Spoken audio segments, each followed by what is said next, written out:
Pasó un flagelo ya en los 80, que ya fue por los grupos armados. Algunos niños se fueron desertando por la situación económica, falta de pronto de orientación. Entonces ya estos grupos fueron enamorando ciertos jóvenes y algunos fueron desplazados hacia el campo con ellos, engañados. Algunos murieron en ese intento, otros todavía sobreviven. Hay algunos que son alumnos míos. Yo entré a trabajar en el año 87, pero el impacto pequeño para los principios del 80, que ya comenzamos aquí a ver como otras presencias, otras personas transitando en el territorio, empezamos a sentir como otro tipo de conversaciones en la comunidad y la gente empezó a sentir como esa invasión de otra gente que estaba pasando por el territorio. Bueno, al principio me asusté bastante porque yo venía de una zona muy pacífica y llegué aquí y encontré una población muy pacífica pero muy afectada por el conflicto también. Existía la guerrilla del EPL. Yo trabajé alrededor de 3 años y me fui. Durante esos 3 años, 88, 89, 90, se desmovilizó ese grupo. Esos 3 años estuve en Medellín y ya en el 91 regresé otra vez, pero encontré que ya había sido ocupado ese espacio por las FARC. O sea, yo aquí el conflicto lo he entendido, es más bien como silencioso, ¿cierto? Uno siente como ese temor y la gente de pronto no habla mucho, la gente es en silencio, por el mismo temor. Hay niños, por ejemplo, que, o sea, han sido desplazados, se han tenido que ir del colegio, ellos van y regresan de nuevo, ¿cierto?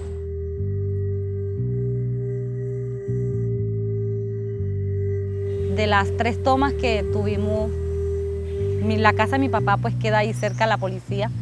De esas 3 tomas solamente me pasé 2, las 2 primeras, la última estaba estudiando en Yarumal, entonces imagínense yo allá en Yarumal y yo loca sin saber qué pasaba en mi casa. Pero es algo que te marca uno y que uno ve, o sea, todo lo que produce este conflicto, esta violencia, desde que uno es una niña. Igualmente mucha gente se perdió para la guerrilla, estudiantes, ¿verdad? Que los vimos compañeros de estudio cuando era niña, que estudiábamos en la escuela, que entraron esas políticas, muchos compañeros cayeron en esas propagandas y su vida fracasó, no los vimos más. Igualmente estudiantes y policías muy buenos, porque habían unos que trabajaban en el deporte jugando con los jóvenes, otros que ayudaban en las escuelas, ¿verdad? Cuando faltaban maestros, ellos iban y ayudaban, daban clases, y uno vio morir esa gente, que bueno, uno quiso detenerlo pero no pudo.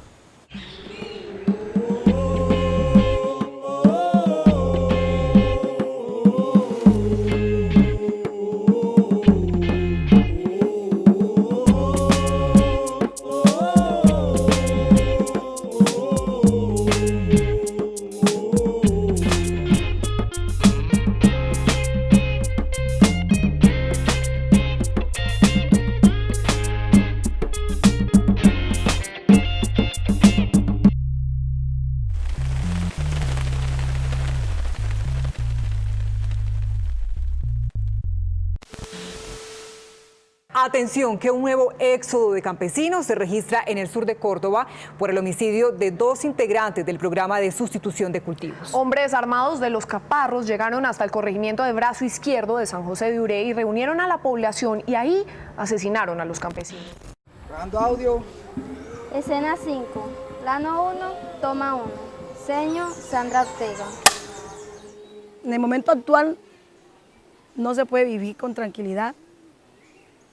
Existe la famosa malicia, que personalmente a mí me marcó mucho, porque viví las tomas guerrilleras muy cerquita, que vivía muy cerquita del comando, y eso me ha afectado, a mí personalmente me ha afectado mucho como persona y como maestra todavía me sigue afectando. A veces nuestros niños están involucrados en estas cosas y uno como maestro no sabe qué hacer. Todas esas 3 tomas de la guerrilla me tocaron aquí y particularmente quedé muy mal.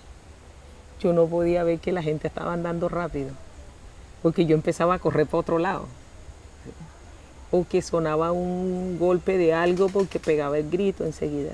Fue horrible, la segunda fue una cosa horrible.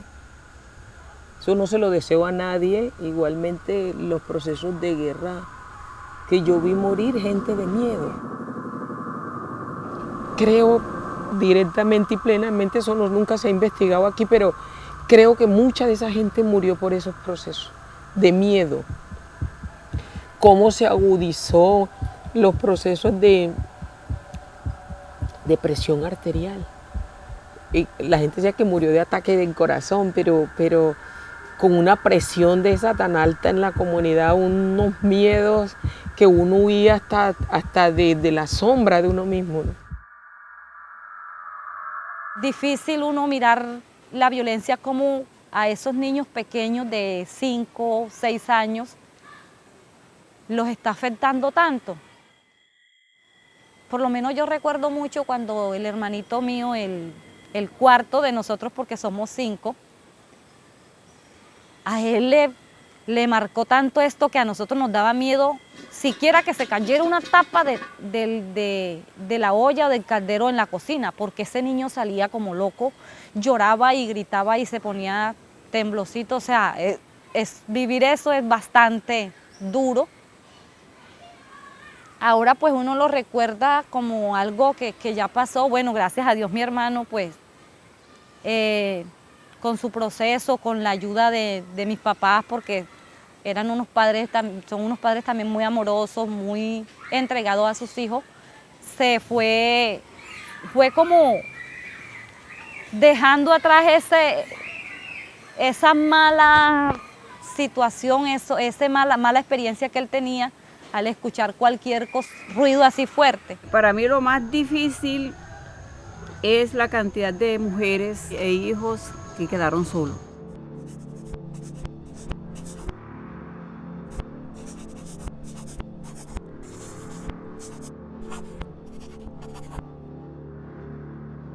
Fui víctima, yo quedé viuda, me mataron al papá de mis hijos a los 31 años, él tenía 30.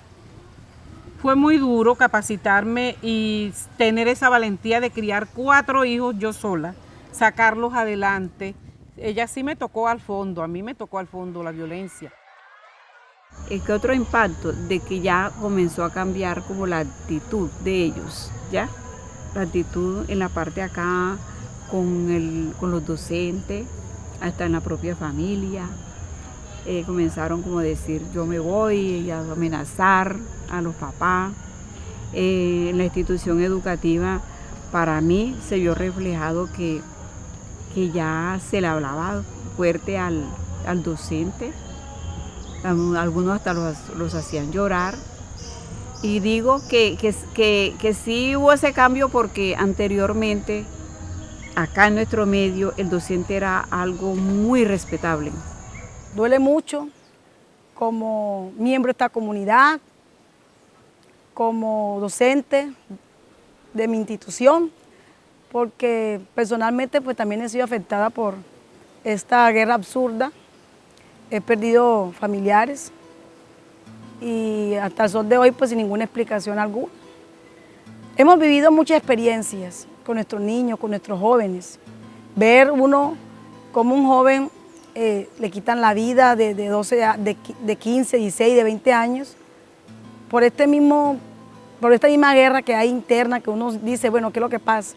Esa carrera de la violencia, eso no deja surgir los pueblos. Escena 5, plano 1, toma 4. Señor Michelena. En la escuela se han vivido muchas cosas, aunque uno no cree que la institución se refleje, pero en el mismo comportamiento de los estudiantes. Cualquier conflicto entorpece la labor en la escuela, en los colegios. digamos como lo llamamos aquí, sí, folclóricamente, la malicia. Si hay malicia, los estudiantes no llegan normalmente al aula. Si hay de pronto un acontecimiento violento, eso interfiere tanto en el proceso de aprendizaje como en la labor del docente. Por todas las 3 escuelas rurales por donde pasé, había la misma afectación. Ocupaban las escuelas, pues no todos los días, pero sí con regularidad. Pues no tenían que ver con la afectación que sentían los pobladores, porque era una cosa como impuesta, ¿cierto?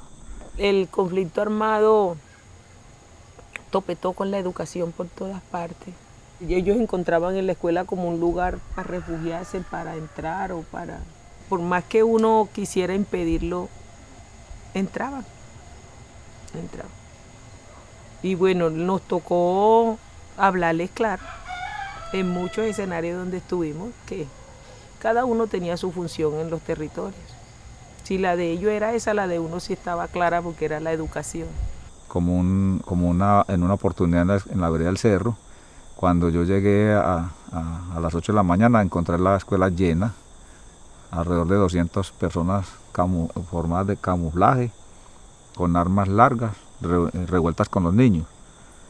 Entonces, y había niños pues que no aguantaron la presión y entonces se ensuciaban y se orinaban en los pantalones. Entonces tocó pues tomar la iniciativa de pedirle a la gente que se fuera, que abandonaran la escuela, que la respetaran. Afortunadamente lo hicieron, entendieron la necesidad de hacerlo. Y eso produce miedo, ¿cierto? Porque yo toda la semana duré con miedo, no tenía que cambiar de caminos para llegar a la escuela o para volver a mi casa. Pero a mí eso no me importaba, porque yo sentía que era como el único actor que tenía que velar por la seguridad de esos niños, ¿cierto? Y también de esos padres. Eso fue tan duro, años 90, o sea, un niño cocalero, voy a decir, un niño que sus padres sembraban cultivos ilícitos, esos niños nos retaban en el aula a nosotros. Nos decían que ellos se ganaban en 15 días lo que uno se ganaba en un mes o más. Y niños que nos llegaron a retar. Vea, profe, déjeme estos 8 días o estos 15 días. Déjeme lo que yo tengo que adelantar en mi casa y yo le apuesto a usted que le traigo en 15 días más de lo que usted se gana en un mes. Y eso fue comprobado. Esto ha sido bastante grave y ha influido mucho en la comunidad la cuestión de los grupos armados. Porque como ha sido un pueblo bastante olvidado, por decirlo así, poca oportunidad de trabajo, entonces los jóvenes cuando ya llegaban a cierta edad, 14, 15 años, era muy fácil de que cualquier grupo lo convidara o lo motivara a que se agregaran a ellos. Pero entonces ahí estábamos algunos maestros, madres de familia, aconsejando, dándole a conocer de que las cosas iban por un camino equivocado. Y también charlábamos con algunos padres de familia que acudían a nosotros los maestros de la época para que aconsejáramos a algunos niños. De paso te digo que fueron pocos los que se fueron, sí se fueron algunos, pero no influyó mucho porque el papel de nosotros los docentes hizo un trabajo bastante arduo y muy interesante en la época. Entonces con esa ansiedad de tener plata fácil, entonces ahora hay como menos control, se van como más fácil que en aquella época porque los valores estaban más inventados en aquella época que ahora. Ahora se han perdido mucho los valores, la drogadicción, el incremento de otras culturas que llegan, todo eso ha influido en que la juventud se pierda. En la región hay una alianza de grupos de la guerrilla y de la BACRIM que son negociantes del narcotráfico y es un negocio de muerte. Escena 9, plano 1, toma 1, estudiante Daniel Baño. Han sacado a muchos estudiantes de la institución desde 2000 para acá, muchos se han ido, se han trasladado a otras escuelas por el conflicto que se ha vivido aquí. Pues yo soy uno de esos que posiblemente me iban a transferir por el conflicto porque estamos pasando muchos dolores de cabeza con el conflicto aquí en San José de Urey, pero gracias a Dios pudimos salir adelante, mi familia y yo salimos adelante a flote y gracias a Dios estamos aquí aún y con ganas de superarme y seguir adelante. Tuve una compañera pues de mi mismo salón que vivía aquí y pues le mataron al papá y desde ese día no la volví a ver más. Y pues yo creo que eso no solo me marcó a mí, pues yo diría que a todos los estudiantes de la institución, ya que pues ese temor que tuvo la compañera nos llevó a una escasez de temor, como a caer en la intimidad y pues a tener miedo. Hay muchos jóvenes que tienen apatía al estudio, de pronto se van, uno no los vuelve a ver, pero más sin embargo hay otros que luchan en contra de esa violencia. Y en nuestro pueblo, a pesar pues que esa violencia ha querido estrecharnos, más sin embargo nosotros con nuestro esfuerzo no nos hemos dejado estrechar y derrotar así como así por la violencia, no. Nosotros también a través de nuestro estudio, nuestro esfuerzo, sin meternos en otros campos, hemos logrado también minimizar un poquito la violencia, pero de que afecta, sí afecta, porque a veces los patrones de conducta de algunos estudiantes, padres de familia, dan a conocer que sí, de pronto hay que tener tolerancia un poquito con las personas. Usted sabe que no es lo mismo un estudiante desplazado que un estudiante que no haya vivido esa parte. Entonces, nosotros como docentes tenemos que desarrollar herramientas pedagógicas para el avance del conocimiento de los niños y el buen rendimiento académico de ellos. Siempre me ha tocado como momentos muy difíciles de la educación. Cuando entré recuerdo que mi primera experiencia fue con un grado quinto que nadie quería. Eran niños como que venían reincidiendo y tenían problemas disciplinarios y todo. Y yo vi que mis compañeros como que se reían cuando me dijeron que ese era el salón que me tocaba. Y yo, bueno, yo sin saber y entro y yo los vi que se reían, que tiraban, todo. Y habían unos muy malos que le tiraban chapola, cosas así a los profesores. Y eso pues me enseñó a mí a mirar que muchas veces le enseñamos a los niños cosas que a ellos no les importan. Me puse a hablar con ellos de sus vidas, por qué eran así, qué les pasaba, qué no les gustaba del colegio, qué les gustaría que cambiara dentro del colegio. Y adivina que casi todos atinaron a decir que no les gustaban las maneras como les enseñábamos, porque eran maneras violentas, regaños, correazos, con reglas, las tablas y todo era con golpes. O sea, era la plena época de la letra con sangre. Y entonces yo lo que dije fue, pues si de esta manera no les gusta hay que cambiar. Empecé a jugar con ellos, a jugar. Esa fue mi primera experiencia y te cuento que fueron 4 meses porque fue de mitad de vacaciones y mis estudiantes hasta ahora donde me ven, ¿sí? O sea, es bien chévere. Uno no deja de luchar, de aconsejar para que los niños se mantengan y busquen otro medio de vida más sano y puedan salir adelante por medio del estudio y en una forma honesta. Yo creo que tenemos un alto sentido de resiliencia primero porque somos antiguos ya en la labor acá. Muchos hemos vivido muchas de estas situaciones estresantes, ¿cierto? Del conflicto. Muchos hemos perdido familiares y familiares políticos y amigos en esta guerra sin sentido. Hemos tenido que acompañar a muchas familias de nuestros estudiantes también en ese dolor.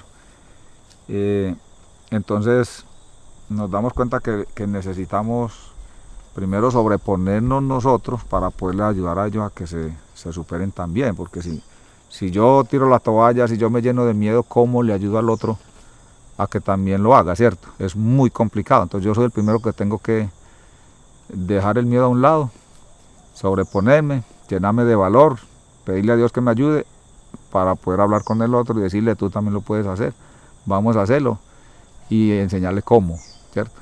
Decirle, no te midas de tú a tú, no te iguales en condiciones porque vas a perder, ¿cierto? Esto se consigue es con paz, no con más violencia. Yo creo que eso nos ha permitido hacer un mejor trabajo y hacernos más fuertes. Para mí, como docente no educadora, la violencia es como un reto a enfrentar y seguir viviendo. No nos podemos dejar derrotar tampoco así por así. Ser una maestra resiliente es la esperanza de ver esos niños y esas niñas como escudriñando otros escenarios. ¿Sí me entiende? Que no sea esto solo lo que ven, que la guerra, que agarre un arma, que se vaya para tal lado. No, yo siempre sueño que la educación es la salida de estos pueblos y no tenemos otra puerta. Y si esa educación es bonita, agradable, que les ayude a ellos a sentirse bien, creo yo que URE será un URE bonito para todos, ¿cierto? Sí me considero una docente y una mujer, una madre, una hija resiliente. Y tengo que seguir haciéndolo, porque si no lo somos, ¿dónde va a parar esto? ¿Cierto? De alguna manera nosotros como docentes y como madres tenemos que seguir poniendo ese granito de arena, aportando ese conocimiento, aportando esas ganas de transformar nuestra realidad. Sí, me siento orgullosa de ser una maestra educadora y de vivir en este municipio.